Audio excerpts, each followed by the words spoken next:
YCP హయాంలో జరుగుంటే first మన పవన్ కళ్యాణ్ గారు కానీ చంద్రబాబు నాయుడు గారు కానీ టీడీపీ అభిమానులు కానీ ఒక రేంజ్ అంటే ఒక రేంజ్లో మామూలుగా కాదు, ఇంకా మామూలుగా కాదు, చాలా దారుణంగా ఉండేది.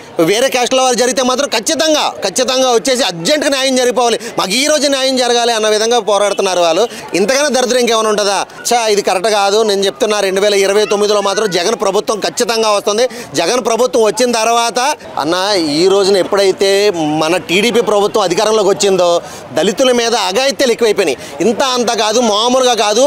మన సొంత పవన్ కళ్యాణ్ గారి పిఠాపురంలో దళితుల్ని వెలివేస్తే ఒక్కళ్ళు మాట్లాడలేదు. ఆ ఏరియా ఎమ్మెల్యే మన పవన్ కళ్యాణ్ గారు మాట్లాడలేదు. ఇది చాలా సిగ్గుపడాల్సిన విషయం.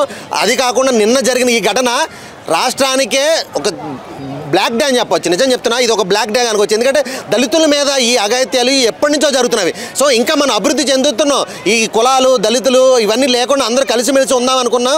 కానీ మళ్ళీ సనాతన ధర్మం అని చెప్పి తీసుకుని వచ్చి దళితులను తొక్కడానికి, హిందూయిజం పెంచాలి, దళితులను తొక్కాలి అంటే ఎక్కడ పోతున్నాం మనం? మళ్ళీ ఒక 50-100 ఏళ్ళు వెనక్కి వెళ్ళిపోయినట్టు అనిపిస్తుంది నాకైతే. నిజం చెప్తున్నా, ఒక 50-100 ఏళ్ళు మనం వెనక్కి వెళ్ళిపోయాం. మళ్ళీ కులాలు దళితుల్ని తొక్కాలి, మనమే ఎక్కువ అన్న విధంగా వెళ్ళిపోయింది.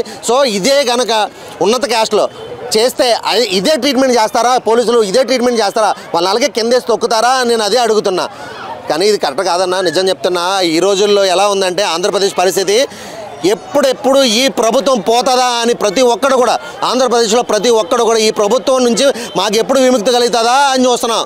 ఆ పరిస్థితి ఉంది ఈ రోజుల్లో ఆంధ్రప్రదేశ్లో. మైలవరంలో 3 ఏళ్ల పాపం మీద అత్యాచారం చేసి చేస్తే చూచా తప్పకుండా న్యాయాన్ని లాని పాటిస్తున్న పోలీస్ డిపార్ట్మెంట్ ఈ విషయంలో ఎందుకు దారి తప్పిందని చెప్తున్నారు అన్న.